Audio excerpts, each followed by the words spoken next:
Every week, Question Time travels to a different part of the United Kingdom. Tonight, we come to Bristol, a city shaped by its maritime history and a strong tradition of political activism. It has a thriving creative and tech scene and a world-class aerospace industry. As usual, our audience members arriving here tonight reflect the general political picture across the nation. And tonight, they want to ask about the turmoil in Downing Street. Can Keir Starmer really hang on? And the immigration row sparked by those comments by Sir Jim Ratcliffe. Welcome to Question Time from Bristol. On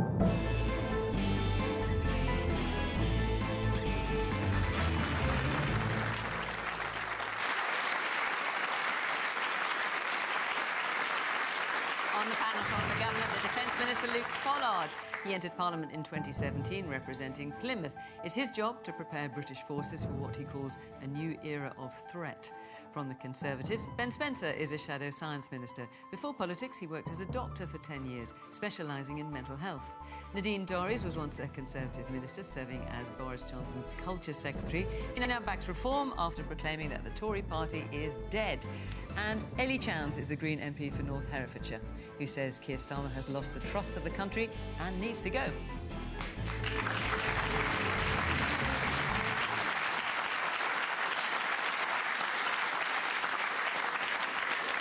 Good evening, welcome to our panellists. Thank you very much for joining us. Welcome to our audience here in Bristol. Great to see you, and welcome, of course, to you at home.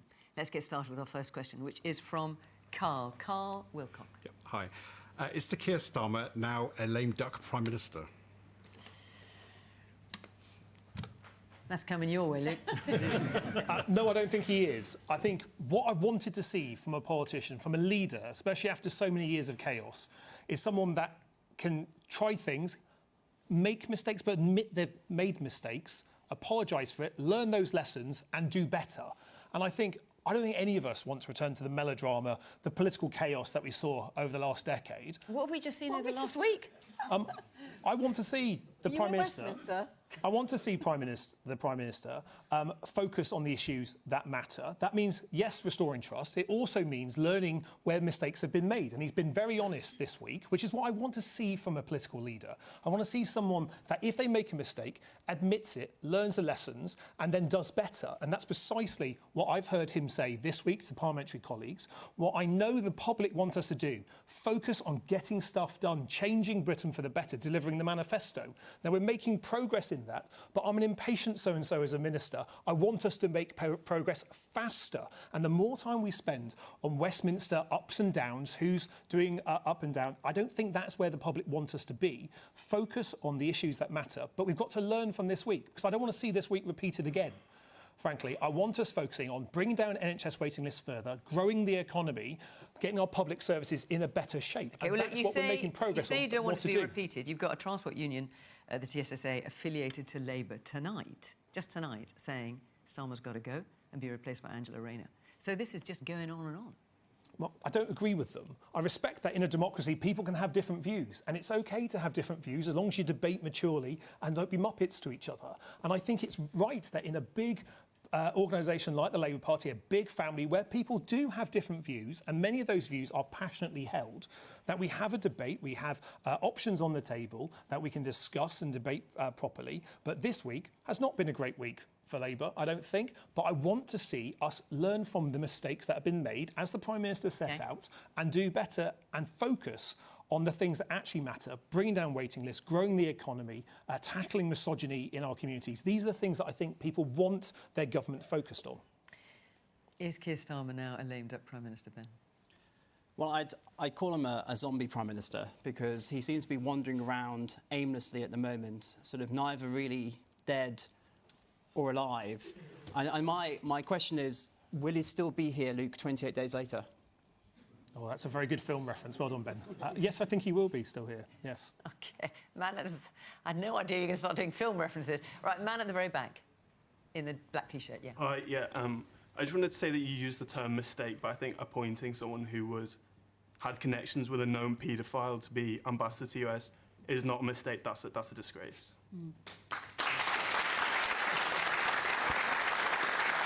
Yes, I know the glasses. You also talked about how he's making mistakes and learning from them, but how many mistakes is too many mistakes? With the U-turns on PIP, on winter fuel, on the child benefit cap. when is that enough? Man here at the front.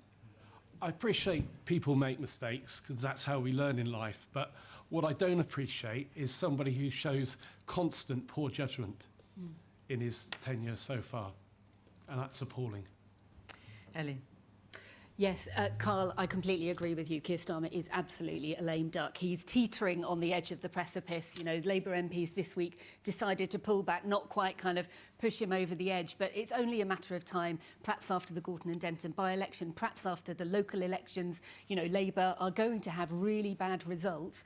Maybe they're just keeping him in place so that he's a useful fall guy after that. In the meantime, he is incredibly weak. And I agree with the gentleman here who talked about judgment. You know, let's remind ourselves what's happened here. It's not just this week. Actually, all of this broke last week about the Mandelson scandal, but that is something that dates back a really long time. And not only did he appoint Mandelson despite knowing that he had this connection, ongoing connection with Epstein, we've also had another Labour member of the House of Lords, Matthew Doyle, this week, who's had to be basically chucked out because of his connections with the paedophile. Also this week, we've been raising questions about the MOD's contract with Palantir, perhaps facilitated by Peter Mandelson in his conflict of interest role, both in relation to his job, his interests in Global Council, and then his job working with the Prime Minister. There was a meeting between the Prime Minister, Mandelson and Palantir last year, and then subsequently a contract allocated to this organisation without any due process. So we've got huge questions to ask. Labour has huge questions to answer, and fundamentally, Keir Starmer does have to go. He's lost the confidence of the country. He's lost the trust of the country, not just the last few weeks, but as the gentleman there said, multiple U-turns over multiple months. It is absolutely time for him to go. And in fact, it's time for a change, which is why so many people are wanting to vote Green at these upcoming elections, because they are disillusioned with Labour and they want people that they can genuinely trust. Luke, I'll give you a chance to talk about Palantir in a moment. And Nadine, I just want to ask you your view. I know clearly you're no fan of Keir Starmer, but I'm interested particularly because you've been present at the defenestrations of two Prime Ministers, Theresa May and Boris Johnson. How do they compare? I was in the room. So the Labour MPs have only been in Westminster for 18 months. They're still wet behind the ears. They haven't got a clue how to defenestrate a Prime Minister. It happens by, I mean, Conservative MPs, regicide runs in their veins. I'm not surprised your answer was short, Ben, because Conservative MPs plot and they scheme and they plan and they have no moral ethics whatsoever when it comes to taking down a Prime Minister, because it's all about personal ambition and it's not about the country. But also you were a Conservative MP. I need to point that out. But I was not a plotter or a schemer, and I didn't put my own personal ambition before the country. And what you will see happen now is those Labour MPs, they've learnt their lesson. Andy Burnham, this didn't start on Monday, this started 2 weeks ago, when Andy Burnham decided he'd move from his kingdom of Greater Manchester and come down to Westminster and take Starmer's place. What he discovered was that Morgan Sweeney, Starmer's former right-hand man, had anticipated that move and he blocked him from being able to do that.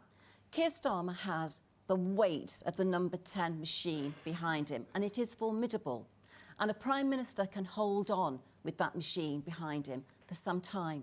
And what Labour MPs will start doing now is it will be death by 1,000 cuts. They will start to undermine Keir Starmer. You saw it with Lisa Nandy this morning. You saw it with Angela Rayner this afternoon. You've seen it with the unions tonight. It won't stop, Luke. Every day there will be a bad headline now for Keir Starmer.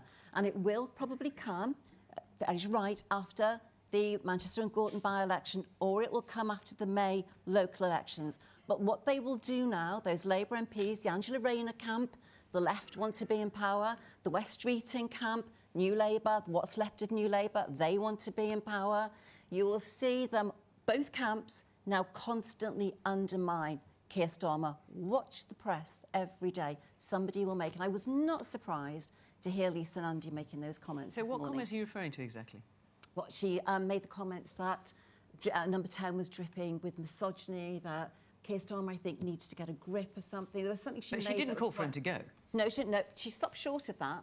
She said something on the lines of, how can you revamp a man? When she was asked, could Keir Starmer be revamped? And she said, he's a person. We can't revamp him. So she was not positive in her comments. Having read that interview, I don't think she was saying that as a criticism, but I really just But it's how it's she's been made other taken. comments as well. Denton and Gorton, I think you're referring to, rather Manchester and Gorton. And then they'll put the knife in when they've done enough of that. Then they'll put the knife in when they know he's weak enough. Man here in the front. I must admit, I hear what you're saying, and I hear what everyone says so far, the disappointment in Keir Starmer's selection. But ultimately, I want politics and politicians to actually solve our problems, and this is good, but really the problem we need to solve is the Epstein files, all of the people affected in that, be decisive with who we're going to back, basically get that sorted, because it's a distraction, and ultimately we need to solve all our public services and everything which we vote for in politics. This is just a massive distraction, and there's so much we need to solve. And do you think having a new Prime Minister would help? Over the last few years, I must admit, I'm finding it hard to know who to back, because I look at what we've had, what we now have. I look at the other options further to the left, further to the right. I find them divisive for the most part. I naturally am a centralist. I want to believe in compromise and civil society, and I don't know where I can find that, if not in Conservative Labour and Lib Dem. I want to back, but I just don't think they have the mass. Okay, woman here. I think this is a distraction. I completely agree. And I think, to be honest, the connection that Mandelson had with Epstein was known at the time at which he was appointed. So the fact that everybody's piled in now to kind of say, oh, why was that appointment made? Or why was that not talked about more at the time?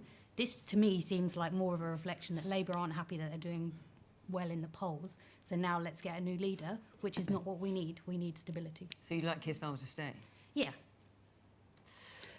Luke, Ellie was talking about this company, Palantir. Just briefly, let's deal with that. It's an American software company that specialises in big data analytics, artificial intelligence, and they've got a contract with the MOD. And what you're trying to say is that there was a bit of kind of insider influence through Mandelson and possibly Epstein. There's no evidence of Epstein. We don't know. Do you want to just give an answer to that? Yeah, I answered, in fact, Ellie's question in the House of Commons this week. We need artificial intelligence to keep our country safe, to process data faster. We appointed a contract with Palantir through a proper procurement process, and it delivers for our national security. It protects the data in the UK, but we need to... It was directly allocated. There wasn't a competitive procurement process. That contract was directly allocated to Palantir, the December 2025 contract. And we need to see all of the papers in relation to that. You know, you can surely see that it looks dodgy. That earlier that year, you have a meeting between Starmer, Mandelson and Palantir. Palantir, a company founded by a guy who's terribly cosy with Trump and with Epstein, who's named multiple times you're unhappy with in the file. I think we're getting a little bit far away from is Keir Starmer and now a lame duck Prime Minister, so let's stick with that. There's a woman here in the front. Let's hear from you in the grey cardigan. Thank you. Do you feel that Labour lost a lot of the working class support after the departure of Angela Rayner? I know that as a voter voting for the first time as a young woman in the working class, it sort of felt like she was the only anchor that we had to the Labour Party feeling relatable.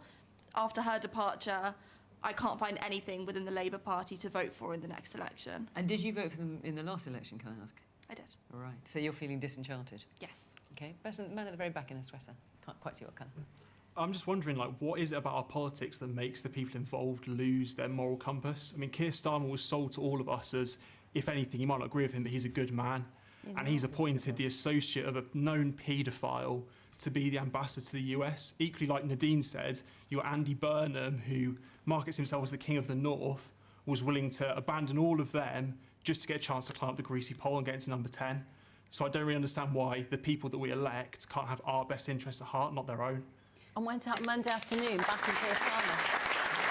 I've got to say, we started this question because so many of you asked a question more or less like this. That's why we went for it. That's how it works on this programme. And what we're hearing is quite a lot of disenchantment, I think it's fair to say. I mean, look, isn't that the problem? And at the heart of Carl's question, is Keir Starmer now a lame duck Prime Minister, is this kind of... It's not going to be universal, but a fair sense of disenchantment. And also the fact that he is surely now at the mercy of his backbenchers. Because we've seen how powerful they have been in the last week. He's clung on to his job, but he can't afford to alienate them. Well, I think Keir is a good man. I think he has the right moral compass about wanting to focus on making our country better. But I think we have to learn from what's happened. We need to restore trust in politics in a way that it has been damaged, not just by what we've seen the past few days, but by 14 years that preceded it. And I think the way to do that, the way to win people's votes round in the elections that we've got coming up and to look ahead to a general election is to deliver what we promised. NHS waiting lists are falling. We want them to fall faster. But he wanted to deliver welfare reform, but then it went down very badly, the backbencher, so he had to row back on that. And surely that is what's going to continue happening. But I think it's right that leaders listen to views, because they've got to lead as well. It wasn't and just take responsibility. It wasn't, absolutely they should, and that's what Keir Starmer has done this week. And something that I have not seen in the 14 years previously, and many years that I was in Parliament in opposition. I want us to focus on the issues at hand, and I also want our leaders to be more upfront and honest, not like shirk responsibility. Keir has taken this on the shoulders. He has been very clear. He made mistakes in the appointment. We're learning from those, and we're focusing on the issues that matter. Because I don't think that if we were just to do as the Tories did previously, which way am I pointing with Tories? Hard to know. I'm reform. If we look at what's happened in the past, where we've just seen scandal after scandal after scandal with no accountability, no responsibility, no taking their concerns on board and acting upon them, that, I don't think, makes Britain stronger. Focus on the issues at hand. Keir Starmer must be the first Director of Public Prosecutions who takes what people say at face value, if you're to believe his story. I mean, he must be the most gullible prosecutor in the world. His defence in this entire process was, oh, they lied to me, or this person gave me bad advice, as opposed to taking responsibility for decisions he's made, as he absolutely should, given the role that he has. Well, that's exactly what he has done, though. No, he hasn't. That's exactly what he has said. That's exactly what he's done. Like, look, what's so sad in this whole sad affair is, you know, I think we need to look at the whole thing. Firstly, we need to focus on the victims of Epstein. We need to focus on the victims of paedophiles who've been associated with these people. That should be our primary focus. We need to look at this properly and see exactly what was said to who. I'm very glad that we were able to force these files being published. I hope we see them very soon in terms of what happened during the vetting process. And while this is all happening, our country needs to be governed. We've got big problems with growth being stagnant. We need to focus on improving our public services. We've got, the Labour government is causing all sorts of issues with the economy. Hospitality is going to the wall. People are concerned about their jobs. And all they're seeing is this circus in number 10 when we need leadership and we need proper government. OK, let me take a couple of points before I move on. Man in the front here. Yeah, he seems to have lost the support of the public. If you look at the opinion polls, lost support from the Labour Party. He's made poor choices to do with people as well as policies. When you think of all the U-turns, I can't see how he'll survive up until even the May elections. OK, man there in the glasses, yes. How many more people in his team are going to be sacked before he realises he is the problem? Every time he says he's got full confidence in one of the members of his team, they're sacked within a week. Yes, when there's a strange thing in politics, when someone says, I have full confidence in them, a little chill must go down their spine, I wonder. Yes, a woman there in the glasses, a little bit further forward with a green sweater. Yes. Hi there. As a young woman, I think what's really concerning to me is that the experience of the victims, of the women and girls, has just been completely eclipsed by this political conversation about leadership and about Keir Starmer. But why are we talking about Keir Starmer when ultimately there's hundreds of women and girls who've been abused by Epstein and his networks? Yeah, listen, you make an excellent point. Excellent point. But hang on just 1 second, I'll come back to you, Nadine.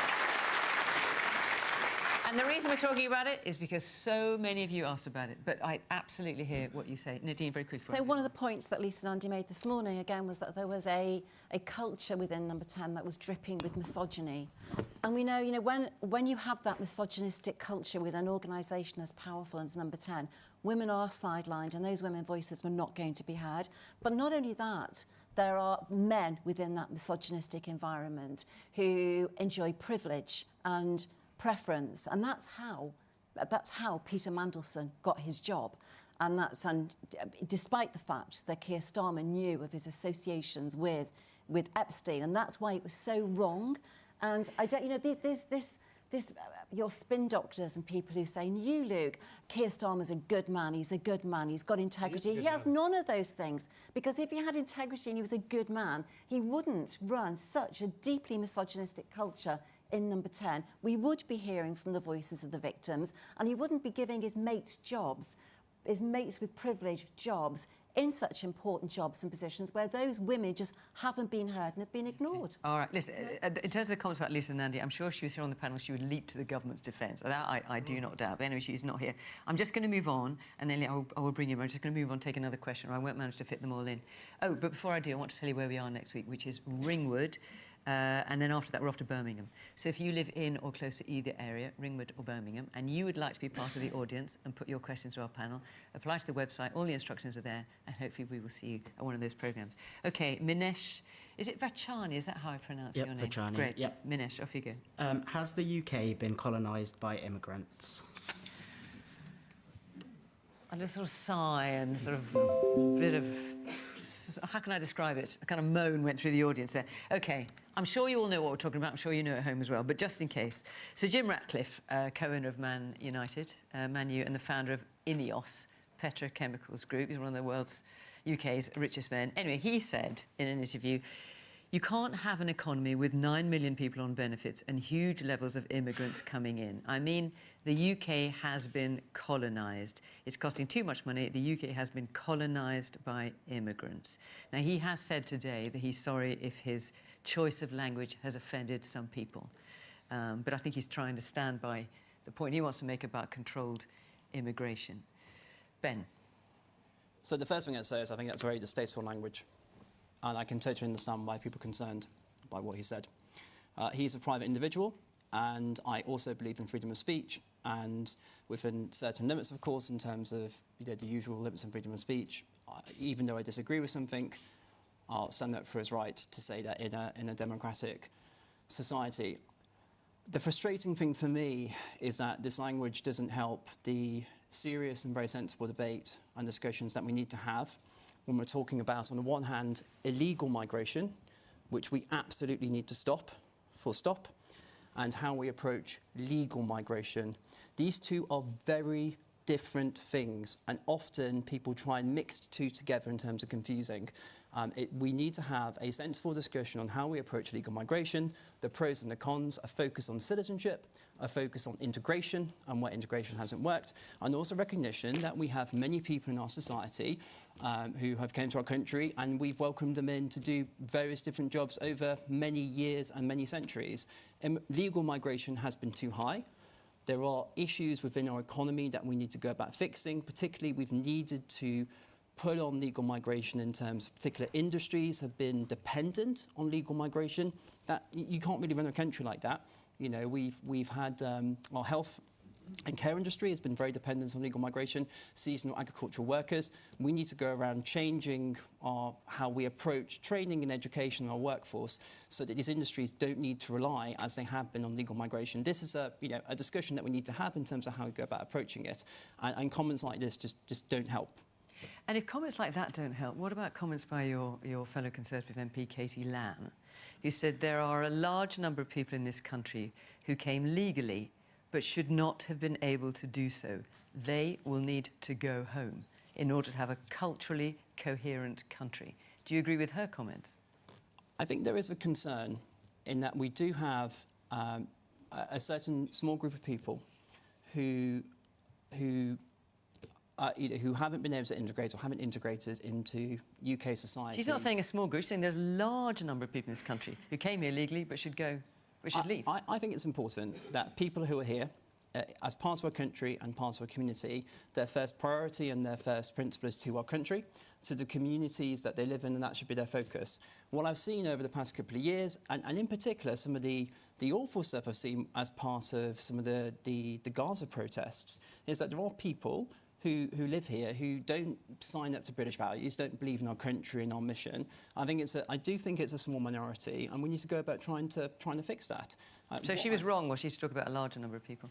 I'm not going to get into numbers. I think the point that people who are here, who are part of our society, I really strongly believe need to and should buy into British values, British principles, British citizenship. And I think that's an important part of integration, because where that doesn't happen, we do have a problem. And if someone is here legally who doesn't believe in Britain, doesn't believe in freedom, doesn't believe in the rule of law, I don't think they should be in this country. Yeah. OK. So if they're here legally, you send them somewhere else? I think we have a problem if we have people in the UK who are part of our community who don't buy into the mission and the dream of Britain. And I don't think it's unreasonable to talk about that. So even they may not have committed a crime, but even so, you still think they should be deported? That's not what I said. I think we need to... Oh, sorry, I thought that was what you said. No, what I'm saying is we need to... people who are here legally in the UK, I think it's very important that when people are citizens, they buy into citizenship and the dream and mission of Britain, the principles that we stand for and we believe in. And you're saying if they don't do that, they shouldn't be here? So obviously not doing that isn't a crime, but you still think they should be deported? I don't think it's compatible being a citizen of our country and not believing in what Britain believes in. Ellie? We do have a problem in our country, and that problem is inequality. It's not immigration. The comments by Jim Ratcliffe today were outrageous. They were offensive, and they were also deeply wrong. He absolutely does not know what he is talking about. He quoted completely wrong statistics. And what he's doing is feeding into a far-right narrative that is pinning the problems of the country on a small group of people who are not the source of the problems. You know, you've just heard Ben tying himself in knots here, trying to justify, frankly, unjustifiable views, and talking about if people, if they're British, should want to contribute to the community. Now, let's look at Jim Ratcliffe. He's a multi-billionaire, £17.5 billion worth of wealth, campaigned for Brexit. The minute Brexit came in, he upped and left and went off to Monaco in order to minimise his tax. He's not contributing to our community. Well, others might argue he's contributing by creating lots of jobs. We need to recognise that people like Jim Ratcliffe are much more of the problem than people who are coming to this country to contribute, to work in our care services, in our NHS, in our agriculture. And, Ben was talking about making sure that we're talking clearly about legal and so-called illegal migration. What he actually means is people who are coming here fleeing for their lives as refugees and asylum seekers. That's not illegal. That is a fundamental right under international law. Now, what we need to do to support people who are fleeing for their lives is put in place systems like we did for our friends from Ukraine when they were fleeing for their lives. We made it possible for them to come here, and so many of them have integrated. Okay. So, Ellie, do you see, as I understand, the Green Party wants open borders. That's something that has been up on your website for years. So, are you saying there should be, basically, Britain should be open to all comers? I presume that's the logical conclusion of that. I mean, ultimately, it doesn't make sense that there are restrictions, huge restrictions on people moving, but no restrictions on capital moving. The UK should be open to all comers. There's 7-8 billion people in the world. We're not suggesting that they should all come to the UK. No, but anyone who but just to be clear, because I think this is really important. Anyone who wants to come should be able to come. No, it can't work like that, obviously. But then how does open borders work?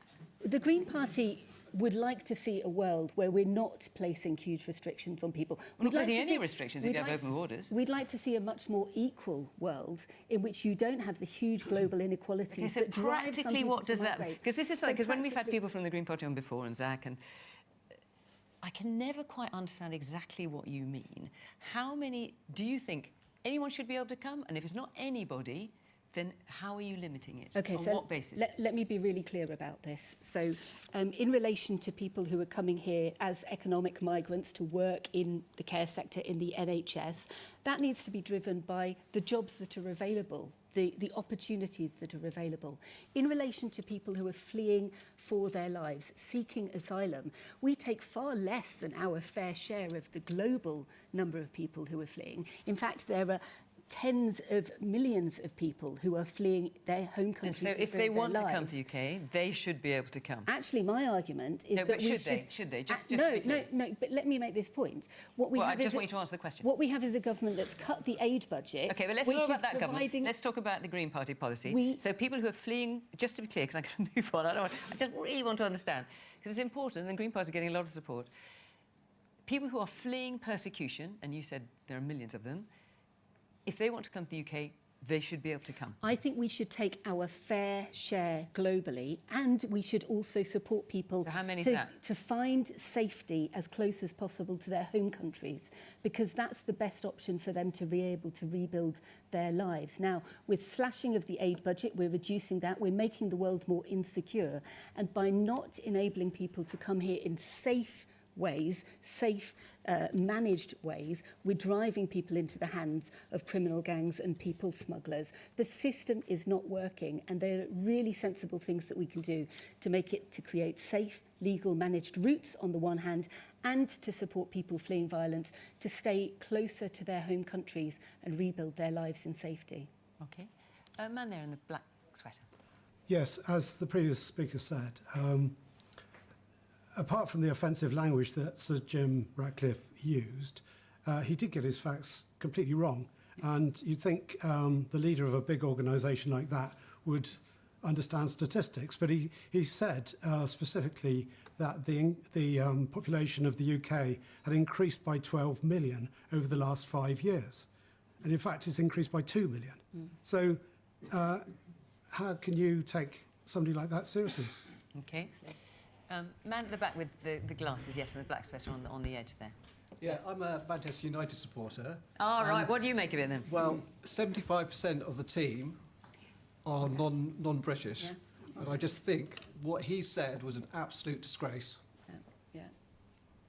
Woman at the very back with the red sweater. Yeah, I'm just going back to the previous panellist around British values.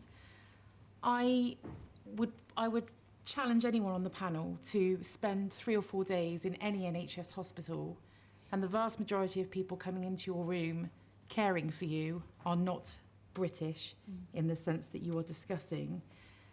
How can it be that those people don't engage with and have those British values? I really would like to know what you mean when you say British values. You better ask him that. Yes, so I've spent many years in NHS hospitals when I was training as a doctor and working as a doctor, and I would entirely agree with you. I think British values aren't necessarily unique to Britain. They're shared by a lot of liberal democracies, freedom of speech, the rule of law. But I think what's important when people are going through the process for applying to citizenship, and I don't think the Labour Party agree with this, commitment to the country, not having committed offences, being of good character, I think is really important. You know, I've worked with some absolutely amazing doctors, nurses, all different types of health professionals from all different backgrounds, and I'm very proud to have done so. This is the sort of point I'm trying to make is that we need to have it is a tricky topic. We need to have a sensible discussion about legal migration and how we approach it. And I think citizenship, which is really what I want to focus on, I think is really important. It's a contract between the person and the country, and I think previously we've sort of handed out citizenship too easily, and I think it should be something that people need to work towards and commit to. And I think values and buying into the country and what we believe in, I think, is really important. Along with Anyone who's integration. been through a citizenship test would seriously. All right, let me bring the rest of the panel. So Nadine, the question is, has the UK been colonised by immigrants? This is Jim Ratcliffe's comment. So Jim Ratcliffe, who's from a council house, I believe, and made good, employees thousands of people, has been a huge contributor to tax revenues in the UK. He dipped his toe in the political water today, got it bitten off. He did use a poor choice of words, but I actually think fundamentally he got his point across and he made a very good point. He did get his statistics wrong. It's 12 million since 2000, I believe, the population has increased by. You can't increase the population by 12 million without your NHS suffering, education, public services, all round, housing. He got the numbers wrong. You're referring to 2000. 2000, the numbers are right. So, you know, he's a businessman who had a point to make. He made it. He may have got the substance wrong. The words may have been wrong, and I don't think he was right to talk about colonisation. But I think his point was right on immigration. You know, people used to come to this country, I'm talking about the Windrush generation and others, because they wanted to be part of what was to be British, to be a part of what our values were. We don't have that now. We do have poor levels of integration in many communities across the UK. We're seeing that constantly. That's what leads to unrest that we have within communities, many communities up and down the country, and it is a problem. Our high levels of both of illegal immigration are growing, despite the fact Labour's promised to stop the boats and the one in, one out scheme, where it seems to be one out and a number come back. It's just not working, and it's a fundamental problem that we have to solve. We cannot, and the insane policy of the Green Party that you just have open borders when we've seen an increase of 12 million people. We've seen how our schools have suffered. We've seen how our NHS has suffered. We've seen the unrest. We've seen the problems that are boiling as a result of that. Nadine. To say open borders and we just let people walk into the UK is just simply an insane policy that would not work. Nadine, you are just repeating endless hard right talking points. You've just acknowledged that Jim Ratcliffe got the numbers wrong, he got the words wrong, he got the fundamental... is out of control. It's not hard right rhetoric. He got the fundamental It's defending British communities and values. It is not hard right rhetoric. It's what a lot of people think and what a lot of people believe, which is why Reform are doing so well. And people have now got a constituency. They've got a party which voices their concerns, which actually voices their fears on behalf of their local communities. That's why Reform is doing so well. I let you finish your sentence. I'd like to finish mine. Reform, and before it the Brexit Party, and before it UKIP, have been busy for many years fomenting this idea that immigration is the problem in this country. It's completely untrue. Inequality is the problem in this country. The housing problems we have in this country are because we've had 40 years of government not investing in housing. The health problems that we've got in this country is because we've had governments failing, including the government of which you were a part for 14 years, failing to invest in our public services, presiding over decline. It's inequality.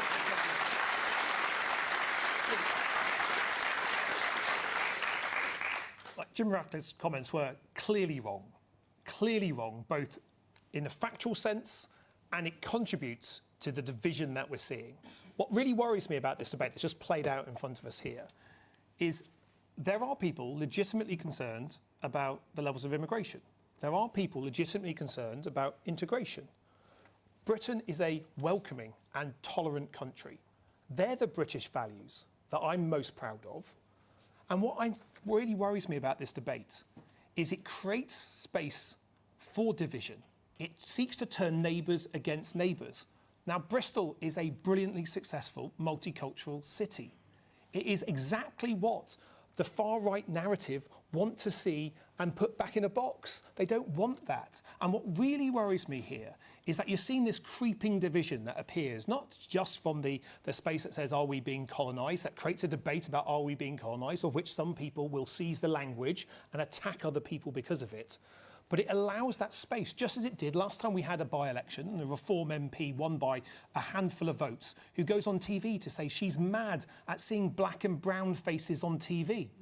Now, that's not the Britain that I know. They're not British values. They're on the ballot paper if people choose to vote for that. I don't think that's who we are. And I want us to secure our borders. I want us to have a say about who comes into Britain. But I also want people to integrate more. So when people do come to our country, we're funding more language lessons. And I think language is a really important part. I know Ben got a little bit tongue-tied about whether he believes in this far-right rhetoric or not. But for me, I want an immigrant mum who comes to the country to have the English to take her kid to a parents' evening, to understand about how their child is doing. I want people to be able to integrate, to celebrate the diversity that we have in our country. But to do that, we must secure our borders. We've removed 60,000 people with no right to be here, 8,700 foreign criminals removed, up a third on the figures that we inherited from the last government.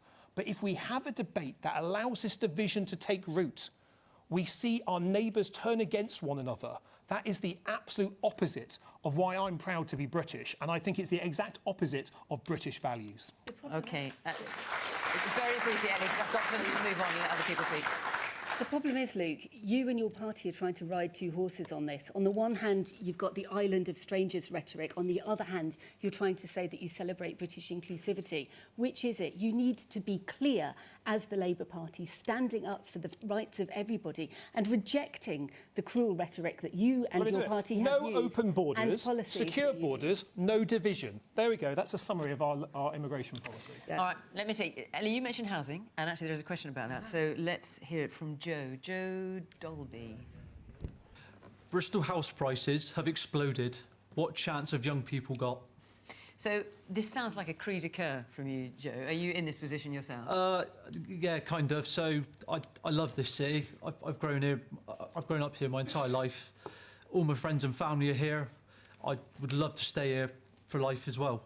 But the problem is that, like probably everyone in this room is experiencing, it's just gone out of control. It feels like it's out of control. Me and my wife are at a stage of life now where we want to start a family of our own and really just stay here and bring our kids up the same way that I've grown up here. But it's just really not going to happen, I don't think. I think we're going to have to leave, and it's a shame. So the average house price in Bristol, according to Rightmove, over the past year was just short of 400 grand. So that's what we're talking about in Bristol. Ellie, since you mentioned this in the first place, what chance do young people have? What can be done about getting house prices down and making the ability to buy your own home, which is what you're talking about, I think, a possibility? I've got a two-bed.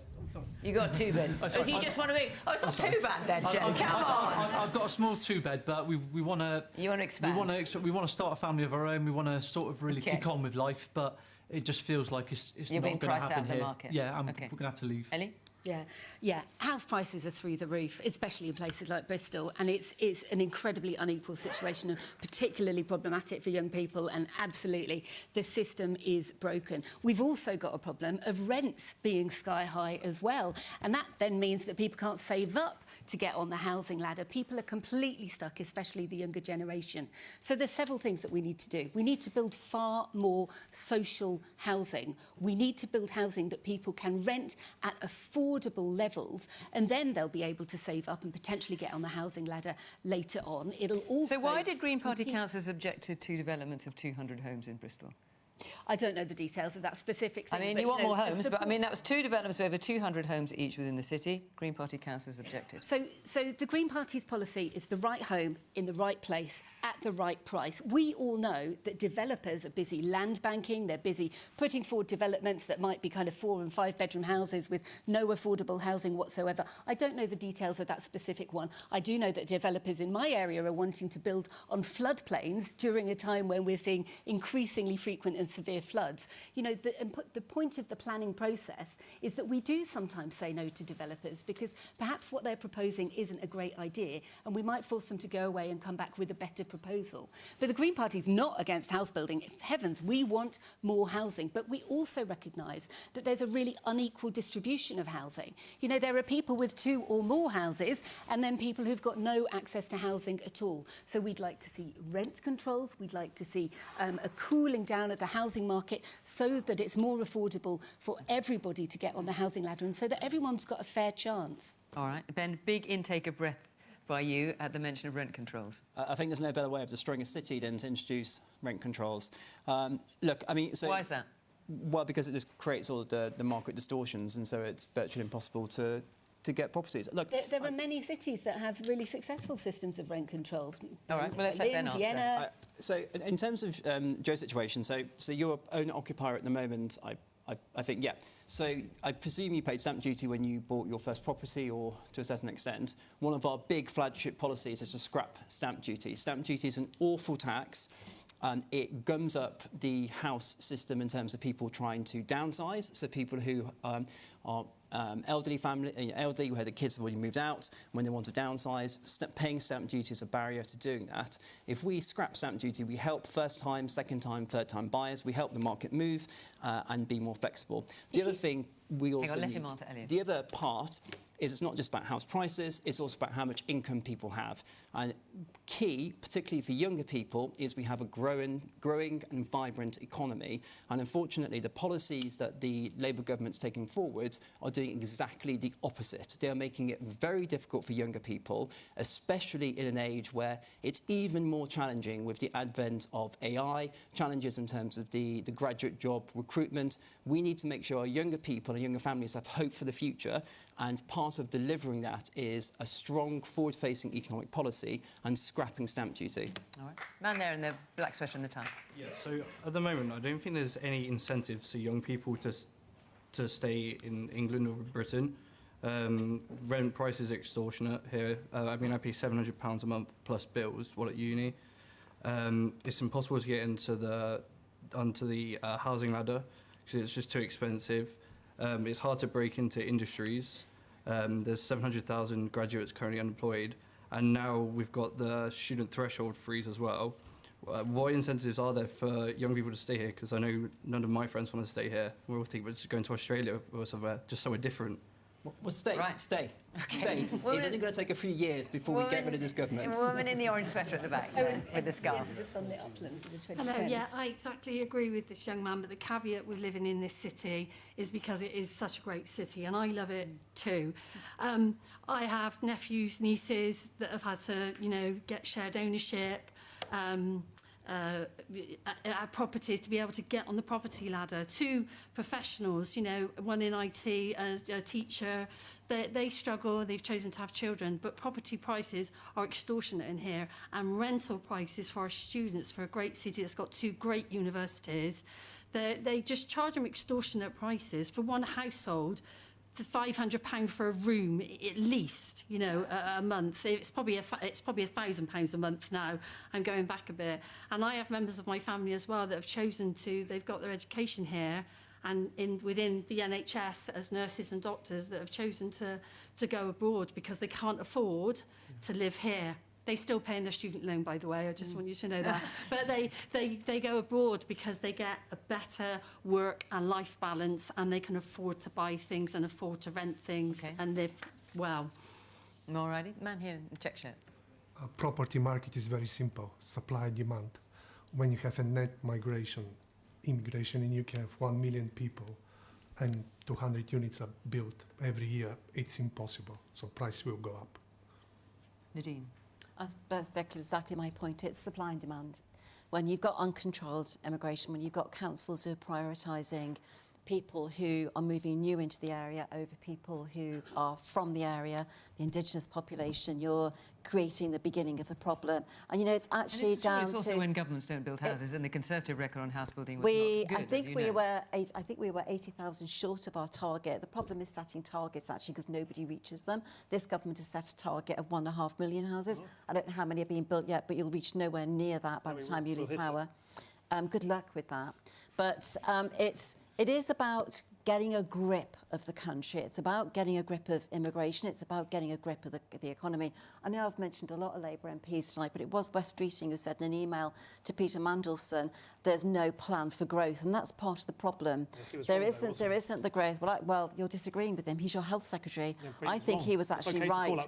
We do need a plan for growth. Well, you know, to manage the economy, Luke, your own MPs have to stop doing U-turns and not supporting your own government. Cutting the welfare bill, 9 million people on benefits, is a huge step in the right direction towards getting a grip of the money we spend on public services and then enabling money to spend on growth. There isn't any money on growth because your own MPs won't vote through the policies that will enable that to happen. And that's the fundamental problem. There is no growth. Inflation is stubborn. Mortgage rates did not go down when the Bank of England made that squeaky little cut back in December. Mortgage rates are stubbornly high. Inflation is high.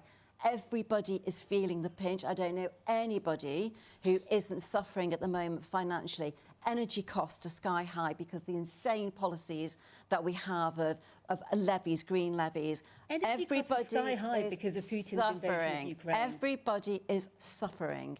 And it's rents, you know, the same problem in London. Average house price here, 400,000. Nationally, it's £300,000. People getting onto the property ladder cannot afford those property prices. But it's a much bigger problem than just supply and demand and about immigration. It's about a government.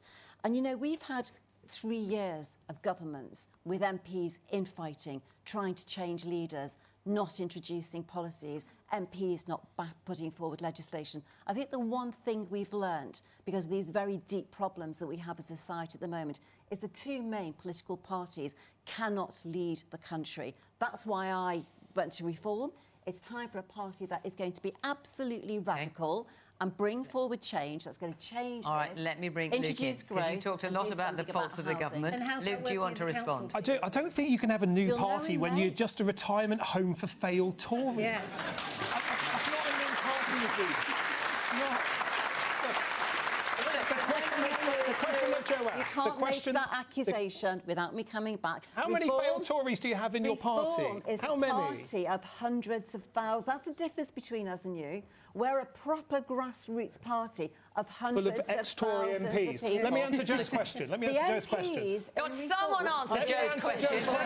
Come on, Nadine, let me have a go. I think... Well, just tell the truth and I'll let you have a go. Thank you, Joe, for that question. We are in a housing crisis. We inherited one from the last government because we didn't build enough houses over many, many decades. That's the reason why we set a housing target of 1.5 million. It's a reaching target. It's a tough one to How many reach. have you built but so we far? absolutely have to get there. I know you want to interrupt me, but let me please answer Joe's question. It's important that we build the houses. That's not just 1.5 million houses in general, but that's more social housing, more council housing, more affordable housing. To do that, we had to change the planning system. We voted to change the planning system to speed up the housing delivery. We put billions of pounds behind this to make sure that we can boot up the housing delivery. We're investing in skills because to build the houses, we need young people starting a decent apprenticeship. This is National Apprenticeship Week. We're adding funding to the apprenticeship system, decent, proper training. We dropped the 50% target saying 50% of our kids should go to university. It's a 2/3 target now. 2/3 of young people should go to university. So how's that or going to get help a Joe decent get a bigger apprenticeship house? to build the homes Luke, we need.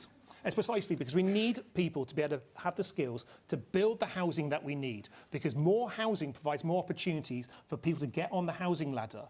But we need to do that. Housing start numbers are up, but we need to build those houses, and that will help people like Joe. How many have you built if you 1.5 million houses? We've said very clearly that we expect with the housing reforms that as the Parliament goes on, because the housing changes...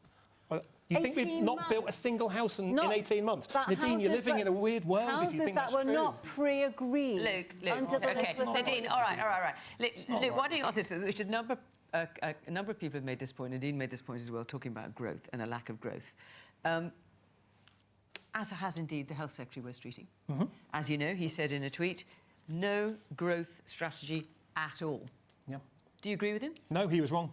He was wrong. And since... I mean, he only said it very recently. No, he said it a year ago, and since then... Well, that's pretty and in the recent. last few days, he has admitted he was wrong. Growth has been up. Or has he said that because he's been caught out? Compared to international competitors, we have a higher growth level than Germany has, for instance, highest growth in the G7, but we need to do more. I'm an impatient zone, so as I said earlier, I want faster growth. That's the reason we have an industrial strategy. Why do you think the Health Secretary, and this is not some minnow in the cabinet, this is one of the key players in the government, said only last year there is no growth strategy at all? Well, I don't know why he said it, but he was wrong. And look, I'm prepared to call that out. Well, I'm prepared to say that these things aren't right when the things aren't right. And we can see it's not right because of what's happened in the last year. Growth up, inflation down, interest rates down, housing starts up, employment up. Hang on. So if you look at the growth figures from today, it's 0.1%, so it's stagnant. And one of the reasons for that is because the construction... That's not stagnant, that's up. The construction sector has dropped. So how is that compatible with what you've just said? Yeah. So if you look at the quarter that these figures come from, and you recall it's the last quarter of last year, Jaguar Land Rover had a significant problem that had a contagion effects across our manufacturing sector. So we know there was a really big impact on GDP because of the impacts on Jaguar Land Rover. But growth was up 0.1% over the course of the year. It's a higher growth than Germany. Right? Yeah. These things matter. There's a lot of hands up at the back, and there's a bit of sort of wry... The man in you've got a kind of rust-coloured sweater, right in the very back row, and a blue shirt, and you're sort of giving a wry smile to what you're hearing. You've all been very patient and certainly waiting. I'm coming to you now. Just to go back to housing... Yes, let's do that. It isn't simply supply and demand, because there was a political decision to make right to buy, take 3 million houses out of the public sector. Exactly. And some of those houses are now back in the private sector, being rented by people subsidised under the public purse at enormous expense. In a private rented sector that's not got rent caps on it, has not got adequate standards for those. And we're suffering the consequences of Tory policy from 80s. 40 years ago. Yeah, Okay. absolutely. Woman, yes, with a blue top on, I think. I completely agree that if we're focusing on house building, we need to also focus on the houses we've already got. People paying, students paying extortionate prices for houses that are literally falling apart. I know friends that have had leaks. I myself live in a house with insane amounts of unsafe mould that should not be good. We need to focus on house building, but also strengthening the actual rights of renters and, cracking down on landlords that are taking advantage of people that are struggling to afford those houses anyway. Yep. And that's exactly what we've introduced. So new rights for renters kick in from April, and that will exactly help people in your situation. Yes, but I think our law is part of this. You want me to explain what that is for people who aren't familiar with it? It's essentially to do with when someone lives in a house that's got unsafe mould, there's an emergency, you can't live there safely. The landlord has to do something. That's been implemented. I'm pretty sure that's been implemented, but not within a 24-hour time frame, and there's no there's nothing to do with, I think, fire safety, is a right, so you think there should be basically it doesn't do enough. Okay. Yeah. Man in the check shirt here. So following on from that point, and do you think there should be stricter regulations on foreign investments in terms of people coming to cities like Bristol, buying houses that they've not even seen, and then turning them into HMOs? I have family that live in New Zealand, and they have quite strict restrictions on overseas purchasers buying houses, which obviously helps to maintain affordable house prices for people because they're not being priced out of the market by overseas investors. Okay, woman here in the front. So my main concern is for businesses. So we don't have a lot of growth. We have lots of rules, lots of regulations, and ultimately it does damage, people that are hardworking. We don't have aspiration, entrepreneurship. We want to make people work, and it's so hard to recruit people, to get jobs, particularly as I run a business. It's really hard to get staff, so we do want entrepreneurships. We want to get all that, but ultimately the regulations are hammering people that are trying hard, and I think sometimes it's getting the balance between making things fair, but also making it, working people should be rewarded. And I think at the moment, I feel it's quite depressing because you think you work really hard and actually, like you said, everyone's feeling it. So, what are the government going to do to help business? I've got about a minute left. Yeah, I think we need to... You're saying you feel you're getting hammered in all ways, basically. Well, I think, in some sectors, there's lots of... In hospitality, for example, you go out and you see nobody's in there, and they're doing everything right, but people aren't spending money because they can't afford it. Right at the start of the programme, I said I want to get back to the key issues. One of the issues that the Prime Minister is absolutely focused on is the cost of living. It's the reason why from the 1st of April, energy bills come down by £150 per household, because we're reforming the energy market, removing some of the costs so everyone's bills go down. It's the reason why we're investing in free breakfast clubs. It's the reason why we've increased the national minimum wage so young people who are working can afford to get on the housing ladder. There's a lot more we need to do, but we're making progress. Has everyone noticed their bills going down? They'll go down from the 1st of April. Businesses are paying for this and their taxation, and people are paying for all this. None of this is free. This is paid by the taxpayer. And we are out of time, I'm afraid. I'm so sorry. I'm afraid we are out of time, so we could carry on talking about this. Ellie, I know you want to come back in, forgive me. Before we go, I just want to say one thing. When it comes to the figures that Jim Ratcliffe is citing, there are 12 million more people in the UK since 1995. Those are the actual figures. We're out of time, I'm afraid, so I'm going to have to end it there. Thank you very much. I know you all want to come back in, so apologies I couldn't get you all in. And thank you very much to our audience for coming here and taking part so vigorously tonight. And, of course, thank you to you at home for watching from Question Time in Bristol. Bye-bye.